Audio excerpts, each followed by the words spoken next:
Tribuners Super Score spesial Piala Dunia hadir kembali bersama saya Delta Gonzalez dan Piala Dunia 2022 ini sudah sampai pada babak perempat final dan tentunya semakin banyak drama-drama yang mengejutkan yang terjadi dan apakah kejutan itu akan terjadi di laga klasik yang akan mempertemukan Belanda versus Argentina? Kita akan mengulasnya bersama Bang Januar Alamwijaya, wartawan olahraga Tribun Kaltim, dan Bang Oktora Feriawan, wartawan olahraga Tribun Jabar. Halo Bang Januar, Bang Oktora. Halo Mbak Delta, halo Bang Halo Mbak Oktora. Data, semangat, semangat, semangat. Semangat untuk laga klasik Pertandingan super Argentina finish ini kan. versus Belanda, oke? Dan tentunya bentrok antara kekuatan besar Eropa dan Amerika Latin ini di mana Belanda belum tersentuh kekalahan sejak fase grup dan akan berhadapan dengan juara Copa America 2021. Oke, Bang Oktora, akan seperti apa ini? Argentina ya berjumpa dengan Belanda di perempat final. Sangat banyak bumbu-bumbu balas dendam nampaknya. Iya, kedua tim sama-sama berpeluang untuk memenangkan pertandingan, bahkan bisa jadi penentu pemenang harus dilakukan lewat adu penalti ya. Ya, Pertemuan aduh jangan.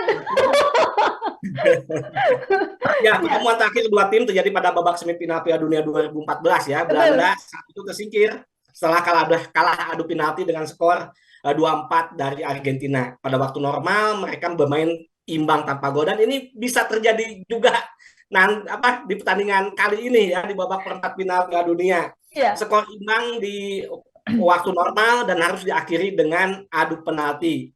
Bisa terjadi data ini skor seperti ini. Pokoknya kalau udah perpanjangan waktu 120 menit, kalau sampai adu penalti udah saya matiin aja. Saya nggak tega, saya nggak kuat nyali kalau lihat adu penalti, apalagi ini babak yang sangat menentukan, babak perempat final. Oke, kalau prediksi dari Bang Oktora, bisa ya adu penalti terjadi kembali ya ini? Iya, di edisi Piala Dunia, kedua tim ini sudah bertemu sebanyak 5 kali ya. Ya. 2 kemenangan diraih oleh Belanda dan 1 kemenangan diraih oleh Argentina dan sisanya berakhir imbang. Jadi kalau berdasarkan hasil catatan statistika, saya kira sih tim yang menang di waktu normal itu bisa saja terjadi, tapi kemungkinan besar sih saya memprediksi kedua tim akan sama-sama kuat dalam menyerang, akan sama-sama kuat dalam bertahan, dan bisa jadi harus diakhiri dengan adu penalti.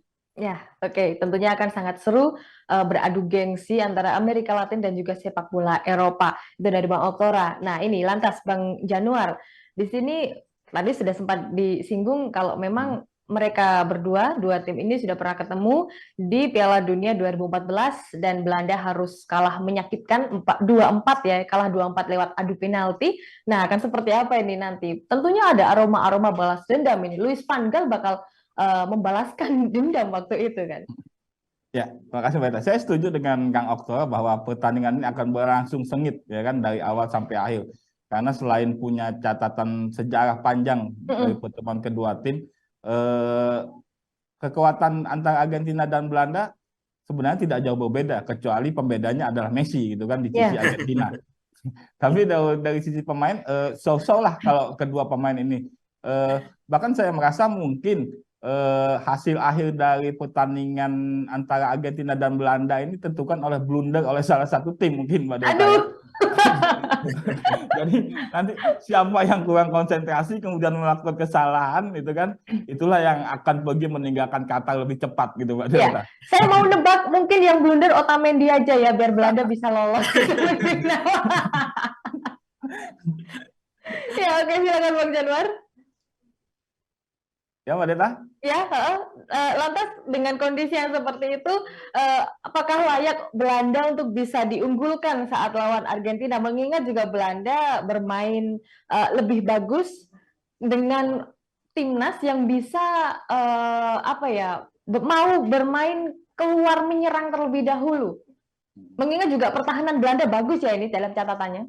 Ya, satu hal yang unik dari Belanda di edisi 2002 kali ini adalah Belanda tanpa pemain yang berstatus bintang gitu kan. Kekuatan mereka relatif merata, tapi yang Van Gaal mampu meramu itu semua menjadi sebuah kekuatan yang luar biasa. Belanda saat ini tercatat bahkan belum pernah terkalahkan ya kan, sejak dari awal babak penyisihan kemarin sampai memasuki Piala Dunia. Dan Ya. pemain timnas Belanda ini cukup kompak ya kan, dari sisi permainan. Kemudian Van Gaal mampu meramu pemain-pemain bintang, pemain-pemain non bintang itu menjadi sebagai sebuah kekuatan yang utuh ketika menghadapi gelaran Piala Dunia dan menghadapi tim-tim di babak penyisihan di grup, bahkan kemarin melawan Amerika Serikat. Saya rasa itu salah satu kelebihan dari Belanda gitu kan. Mereka punya kekuatan yang relatif merata, kemudian sudah tim ini sudah cukup kompak di bawah asuhan Van Gaal, gitu Mbak Delta. Iya, juga cukup efektif strateginya saat diterapkan di timnas daripada diterapkan di klub Manchester United ya. Bahkan juga sebelum terjadinya laga versus Argentina ini bahkan terjadi high war ya antara Angel Di Maria dan juga Louis van Gaal, yang katanya Louis van Gaal itu adalah pelatih terburuk yang pernah saya temui, kata Di Maria. Tapi Louis van Gaal buru-buru untuk counter attack. Nah, ini akan menjadi trivia yang unik di jelang laga Belanda versus Argentina. Mbak Oktora tadi sempat disinggung ya, Messi. Bang Januar juga sempat menyinggung Messi dan selalu Messi yang tentunya akan menjadi sorotan di laga versus Belanda ini. Akan seperti apa ini? Apakah Messi akan tetap tampil prima, full turun 90 menit? Ya, cocok julukan Messi itu the GOAT ya, bukan keledai. Artinya apa? Keledai, jika keledai itu sudah kalah atau sudah salah, akan melakukan hal yang salah juga. Ini dilakukan oleh Messi dan kawan-kawan ya. Setelah kalah dari Arab Saudi pertandingan perdana, mereka bangkit dan menang di 2 pertandingan selanjutnya. Mereka menang melawan Polandia 2-0 dan Meksiko 2-0, kemudian di babak 16 besar mampu mengalahkan Australia dengan skor 2-1. Kemudian melihat performa Messi, saya kira Messi sedang on fire ya. Dia sudah mengoleksi 3 gol dan 1 assist sejauh ini. 3 gol dijaringkan Messi ke gawang Arab Saudi, Meksiko, dan Australia. Ia sedang termotivasi untuk mengejar titel pribadi selanjutnya ya. Setelah dia mengoleksi 7 trofi Ballon d'Or, dia ingin mengoleksi 1 tambahan trofi titel pribadi, yaitu top scorer Piala Dunia. Saya kira sih dengan kondisi Messi yang sedang on fire ini, Messi mampu memberikan hal berbeda, memberikan hal yang terbaik untuk Argentina dan juga untuk diri dia sendiri. Saya yakin Messi bisa mampu mengejar torehan gol yang saat ini masih top skor masih dipegang oleh Kylian Mbappe ya dengan 5 gol. Itu akan menjadi motivasi tersendiri untuk Messi untuk bisa mendapatkan titel pribadi selanjutnya sebagai top scorer Piala Dunia 2022. Ya, oke. Dan Messi ini menurut saya juga dia adalah pemain penentu ya, pemain penentu di pertandingan dan punya motivasi tinggi untuk juara, tapi dalam catatan dia bisa membimbing juniornya, bisa mengayomi juniornya di usianya yang memang kemungkinan ini Piala Dunia terakhir untuknya. Beda sama rivalitas sebelah ya, beda sama rivalnya yang sebelah yang selalu aja buat masalah di akhir-akhir jelang purna tugasnya sebagai seorang pesepak bola internasional. Itu untuk Messi yang memang akan menjadi sorotan. Dan gimana nih Bang Januar? Back dari Belanda, biasanya ada trio Timber, Van Dijk, dan juga Nathan Ake. Siap nggak nih untuk bisa menghambat laju gerak Messi? Kalau selain dari 3 pemain itu, ada juga Frenkie de Jong yang notabene dia adalah temannya pernah kenal juga di Barcelona dulu. Nah, gimana ini? Apakah mungkin ada bocoran-bocoran sedikit ini dari de Jong untuk timnasnya? Ya, makasih Mbak Eta. Ketika Argentina bermain, sorotan memang selalu ditujukan kepada Messi dan Messi gitu. Tapi kita patut ingat bahwa Messi yang sekarang bukan Messi yang 4 atau 8 tahun yang lalu ya kan. Bahkan ketika di tahun 2014 bertemu Belanda, ketika itu Belanda juga dilatih oleh Opa Van Gaal, Messi mampu dibikin mati kutu oleh Van Gaal. Ketika itu walaupun Belanda kalah dengan adu penalti, tapi Messi kalau tidak salah hampir jarang melesakkan tembakan ke gawang gitu Mbak Delta ya. Jadi saya rasa Van Gaal sudah punya strategi gitu untuk mematikan Messi, apalagi di usianya yang sudah mulai menua gitu kan. Apalagi dengan keberadaan trio lini belakang Belanda yang saat ini bisa kita sebut terbaik di antara kontestan Piala Dunia yang hadir. Di situ ada Van Dijk, Nathan Ake serta Timber gitu ya kan. Ditambah dengan ada mungkin ada sedikit masukan dari Frankie De Jong yang mungkin memang tidak terlalu lama dengan bergaul dengan Messi di Barcelona, tapi saya rasa cukup dengan kepintaran Van Gaal yang sudah berpengalaman bertahun-tahun dia akan mampu menghentikan Messi. Tapi patut diingat bahwa Argentina bukan hanya Messi gitu kan. Di situ juga ada beberapa pemain yang lain yang juga patut diwaspadai oleh Belanda. Gitu Mbak Data. Oke, saya ada sedikit cocok logi nih ya Bang Januar dan juga Bang Oklora. Kita ingat waktu babak 16 besar Argentina lawan Australia dan dimenangkan oleh Argentina dengan skor 2-1. Nah, untuk cocok loginya di sini, kita flashback sebentar di kalau nggak salah tahun 2006, Piala Dunia edisi 2006, di situ Argentina, Australia maksud saya, dikalahkan oleh Italia di babak 16 besar pula. Nah, lantas ini cocok loginya, Australia dikalahkan oleh Argentina di babak 16 besar pula. Italia di Piala Dunia 2006 berhasil menjadi juara. Nah, apakah cocok logi ini akan berlaku juga? Argentina akan lolos sebagai juara di Piala Dunia kali ini, patut untuk diperhitungkan. Oke, Bang Oktora, di sini bahkan sekelas Van Dijk pun ngomong kalau dia susah jaga Messi karena Messi itu sering kelayapan dan itulah yang bikin Messi itu susah untuk dijaga. Nah ini gimana ini? Apa sih yang sebenarnya bisa menghambat lajunya Messi? Punyakah Messi kayak kelemahan gitu agar bisa dimanfaatkan oleh pemain lawan? Oke, kita bicara cocokologi dulu ya. Kita bicara cocokologi ya. FIFA pada edisi Piala Dunia 2014 dan 2018 dia memprediksi dari awal yang akan juaranya itu di 2018 itu Prancis, kemudian di 2014-nya itu Jerman ya. Nah, itu udah diprediksi oleh FIFA ya. Nah, saat ini FIFA juga sudah memprediksikan, kita bicara cocokologi ya. FIFA untuk 2022 ini menjagokan Argentina untuk jadi juara. Malahan Argentina akan bertemu dengan Portugal atau Brazil di babak final nanti ya. Nah, kita tunggu apakah cocokologi ini benar atau tidak. Nah, kembali lagi ke persoalan Virgil van Dijk ya. Memang di beberapa wawancara media luar negeri bahwa Van Dijk ini dia sangat kesulitan untuk menghadapi Messi. Tapi kita ketahui 3 musim yang lalu di babak semifinal Liga Champions, 2 pemain ini saling mengalahkan ya. Van Dijk mampu membuat mati kutu Messi di Anfield saat itu antara semifinal Liga Champions antara Liverpool melawan Barcelona. Ya. Kemudian di leg kedua di Nou Camp, giliran Messi yang tidak bisa membuat berkutik Van Dijk dan lini belakang Liverpool. Artinya apa? Artinya 2 pemain ini punya kelebihan dan punya kekurangan.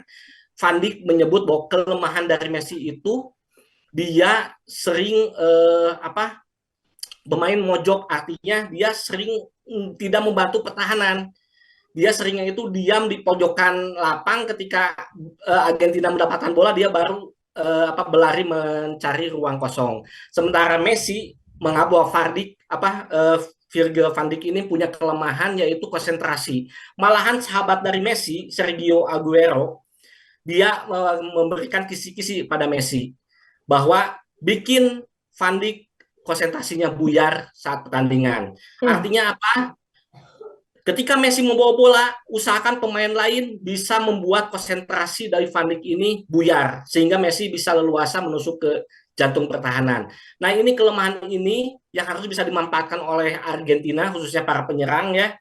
Di sana ada Messi, kemudian ada Papa Gomez yang kemungkinan akan diturunkan menggantikan Lautaro Martinez yang sampai saat ini kita masih menunggu kabar apakah dia bisa diturunkan atau tidak ya. Kemudian kita pun masih berharap Paulo Dybala akan diturunkan saat ini. Ternyata informasi terakhir Paulo Dybala itu bukan cedera, bukan apa, tapi Scaloni menunggu momen yang pas untuk menurunkan Paulo Dybala. Saya harap sih Paulo Dybala akan diturunkan nanti untuk memberikan warna yang baru di permainan Argentina. Kembali lagi ke Messi, saya kira Messi harus bisa memanfaatkan kecepatannya, memanfaatkan kecerdikannya, dan juga memanfaatkan penempatan bola ke gawangnya yang selama ini menjadi andalan dari seorang Leo Messi. Ya, itu dia. Jadi memang kalau ngomongin Lautaro Martinez dan juga Paulo Dybala, memang sedikit flop ya. Kemarin Lautaro Martinez berkali-kali susah untuk finishing, bahkan finishing yang sangat buruk, buang-buang peluang. Sementara untuk Dybala yang masih sangat mendapatkan sedikitnya menit bermain, jadi mungkin Scaloni bisa katanya akan menurunkan di tepat waktu. Kita tidak tahu tepat waktunya seperti apa. Bahkan Sepertinya saat ini tepat waktunya. tepat waktunya tidak tahu kapan. Bahkan kalau Belanda yang menang, Paulo Dybala tidak akan memiliki kesempatan untuk bisa memenuhi tepat waktunya Scaloni. Oke, Bang Januar, sementara ini sementara di Argentina ada Messi, ada beberapa penyerang yang juga oke pula. Nah, di Belanda di sini ada Gakpo yang bisa menjadi mesin gol untuk Belanda. Ada pula Memphis Depay yang mulai bangkit. Meskipun beberapa musim terakhir sempat mengalami sakit di jantungnya. Kemudian ada Davy Klaassen yang tentunya akan memberikan kejutan. Nah, ini akan seperti apa ini? Apakah bisa mengimbangi atau mengobrak-abrik pertahanan di Argentina yang mana ada Otamendi yang udah tua di situ? Ya, saya rasa Campo ini merupakan salah satu kejutan di Piala Dunia gitu kan. Ya. Siapa yang menyangka pemain muda ini mampu mencetak banyak gol ketika babak di grup kemarin gitu ya kan. Kemudian dia juga didampingi oleh Depay serta Klaassen gitu kan. Kalau soal membawa pertahanan Argentina, saya rasa kalau Argentina hanya mengandalkan Otamendi di lini belakang, saya kira dikasih sprint sedikit akan lewat oleh Depay itu Mbak Delta ya kan. Iya betul. Karena dari sisi kecepatan Otamendi tentu kalah sama Depay. Ya. Tapi kunci permainan tetap saja di jantungnya ada Frenkie de Jong yang akan memberikan suplai bola ke lini depan. Saya rasa seperti itu Mbak Delta. Oke. Nah, kalau kita mundur sedikit ini dari lini pertahanan, ada kiper ya, Bang Januar. Noppert yang menurut saya masih biasa-biasa aja, dia hebat karena back-backnya Belanda yang hebat. Nah, ada kabar kalau nanti akan berakhir adu penalti yang seperti diprediksi Bang Januar dan juga Bang Oktora, mungkin ada adu penalti. Katanya yang maju sebagai kiper bukanlah Noppert, tapi malah justru Remco Pasveer. Gimana Bang Januar pendapatnya? Saya rasa Van Gaal tetap akan mempercayai Noppert sebagai penjaga gawang ketika adu penalti berlangsung. Pasalnya kita tahu bahwa Noppert ini di tahun lalu sebenarnya masih bermain di divisi 2 kan Mbak Delta ya kan. Dan tiba-tiba tahun ini menjadi main di timnas Belanda. Dan itu merupakan dia punya motivasi tersendiri untuk membawa kemenangan bagi timnas Belanda karena ini adalah penampilan perdananya di Piala Dunia. Dan membuktikan diri bahwa ia memang layak dipercaya mengawal Mistar Belanda. Ya. Gitu, Oke. Jadi memang Noppert yang akan diajukan oleh Louis van Gaal. Nah, di sini kita udah mulai masuk ke prediksi skor. Saya mau mengutip kata-katanya dari sang legenda Belanda, Rafael van der Vaart, yang ngomong katanya Argentina itu yang keren cuma Messi. Yang keren cuma Messi, sementara pemain-pemain di sekitarnya itu biasa aja, nggak hebat. Dan intinya 3-0 akan mudah dimenangkan oleh Belanda. Setuju nggak Bang Januar? Ya, ini prediksi sudah Mbak Delta? Ya, ini udah prediksi nih. Kalau bicara prediksi, entah mengapa ingatan saya melayang di 24 tahun yang lalu ketika Piala Dunia Prancis 98. Ketika itu Argentina dan Belanda juga bertemu di babak perempat final Mbak Delta. Argentina ketika itu masih dipegat oleh Batistuta, Ortega. Kemudian Belanda ada Ronald de Boer, kemudian ada Patrick Kluivert. Ketika itu Belanda berhasil comeback dari Argentina dengan angka 2-1 lewat gol dari Dennis Bergkamp sebagai pahlawan. Dan saya rasa hal itu akan terulang lagi di babak perempat final Piala Dunia Qatar 2002 kali ini Mbak Delta. Oke, kemenangan untuk Belanda saya dukung karena saya fansnya De Oranje. Saya kira Depay bahkan menjadi pembeda di akhir laga nanti. Gitu, Oke, Depay akan menjadi pembeda dan siap-siap menangis untuk Messi. Ini Piala Dunia pertama kamu. Kemenangan untuk Belanda ya Bang Januar? Iya, 2-1 Mbak Delta. 2-1 dari Bang Januar. Bang Oktora setuju nggak nih Argentina bakalan ditelanjangi comeback dari Belanda? Sedikit ulasan aja ya. Argentina akan tampil seperti biasanya, yaitu akan bermain ball position dengan melakukan penetrasi dari kedua sayap mereka. Mereka punya Alexis McAllister, pemain Brighton Albion. Kemudian jangan lupa ada Julian Alvarez, pemain Leicester City, akan menopang Messi untuk menjadi second line ya, di bawah Lautaro Martinez kalau dimainkan. Kalau enggak ada Popa Gomez, pemain striker Sevilla ini. Kemudian dengan formasi 4-3-3 Lionel Scaloni, saya kira dia cukup banyak pilihan ya, untuk cukup banyak pilihan di lini tengah dan juga lini depan. Saya sih kalau bicara tentang prediksi skor ya, kalaupun menang, Argentina akan menang tipis ya. Tapi kalau adu penalti, saya pegang Argentina. Kenapa? Di sana ada penjaga gawang yang jago Psywar ya, Emiliano Martinez. Bagaimana kita ketahui di Copa America tahun lalu, dia mampu membuat mental pemain Kolombia di semifinal kocar-kacir ya, dan berhasil menggagalkan beberapa tendangan penalti. Begitupun ketika ketemu Brazil di final, Emiliano Martinez mampu membuat Neymar dan kawan-kawan frustasi dalam mencetak gol.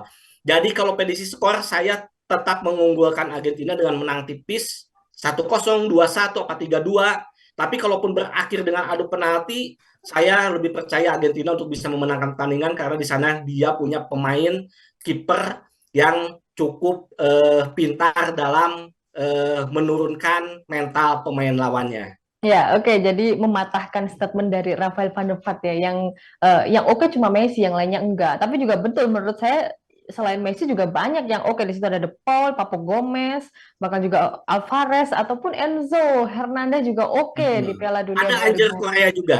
Jangan salah. Ada siapa, Bang? Angel Korea. Dia ya, ada Korea juga ya. Oke, itu dia. Tentu akan sangat berlangsung sengit ini Belanda versus Argentina. Bahkan menurut saya ini adalah final yang ketagihan ya. Tapi kita tidak tahu, akan banyak kejutan yang tersaji di Piala Dunia 2022 ini, terutama di perempat final. Laga antara Belanda versus Argentina ini akan digelar di Lusail Stadion pada 10 Desember pukul 2 dini hari waktu Indonesia Barat. Terima kasih Bang Januar, Bang Oktoras atas ulasannya. Sampai jumpa di ulasan berikutnya. Oke Tribuners, dan buat Anda, jangan lewatkan ya program Super Skor spesial Piala Dunia 2022. Kami tayang di YouTube Tribun News dan Facebook Tribun News. Kita kawal sampai final pokoknya ya. Saya Delta Gonzales, pamit undur diri. Sampai jumpa di laga selanjutnya.